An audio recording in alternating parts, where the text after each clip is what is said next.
Why is there so much illness and disease in our modern world? Physical illness, mental illness. Is it the hectic pace of life, the excess influx of information, or what is it? Now all of that, the framing of our current civilization certainly plays a role, but not the prime role. You can adapt, you can adjust to all of that.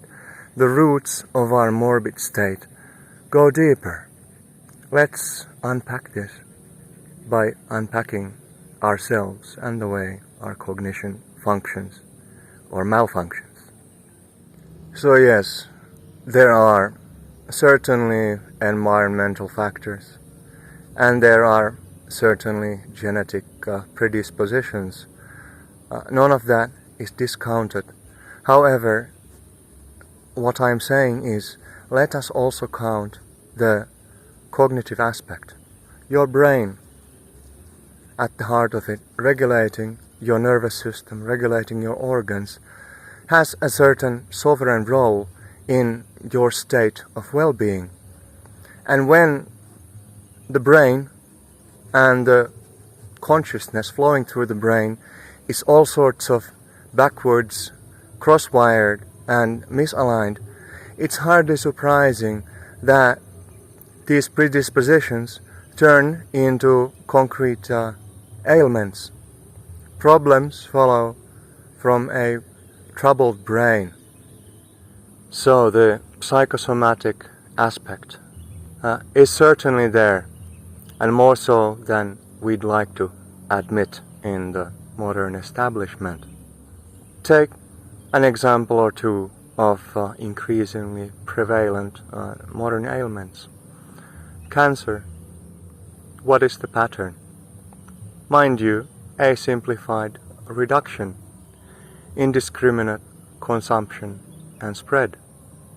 That pattern ring a bell in your indiscriminate indulgence, consumption, expansion of your mindless ways. Again, stroke. The complexity of specifics. Here comes the information flux that is worked on at the conflicted peripheries without having a singular pivot, core, or root, or even some sort of a baseline, metacognitive, more abstract point of reference to which all things relate, then it's hardly surprising that miscoordination happens. Brain, stroke, communities, stroke, governments, even civilizations, short circuit as a result of this fundamental backwards wiring of awareness itself. Now, in the good old days, when people were still integrated with the environment, when they were still streamlined in their consciousness, ailment was of hunger, ailment was of fatigue, ailment was of the eventual wear and tear of the biological system. These all need to be. They are physiological imperatives. The rest of it need not be, unless you predispose yourself to it by your misaligned, misframed consciousness.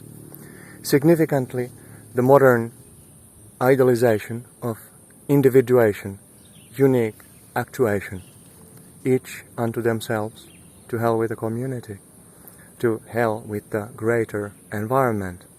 I am the super me, living to consummate my self-perception, to master my ego, battling the world, exploiting it, consuming it, to become what I crave to become.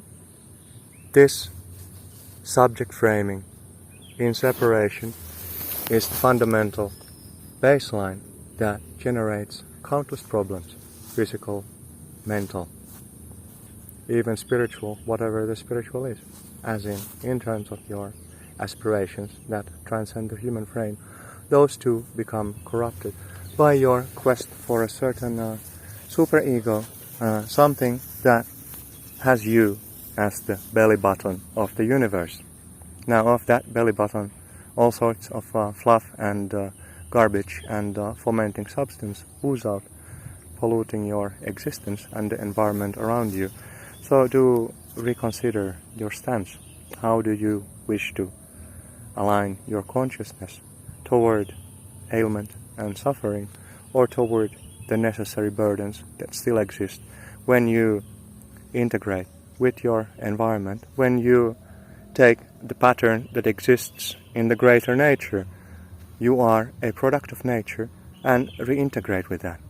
It will certainly help you live a more well-rounded, healthier and fulfilling life, instead of pursuing contemporary hallucinations.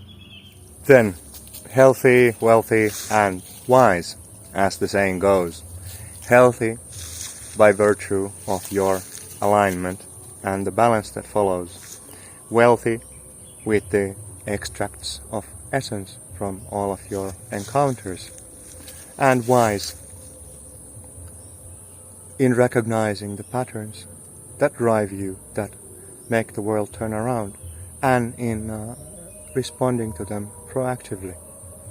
In this way, you can steer clear of the morbid modern situation.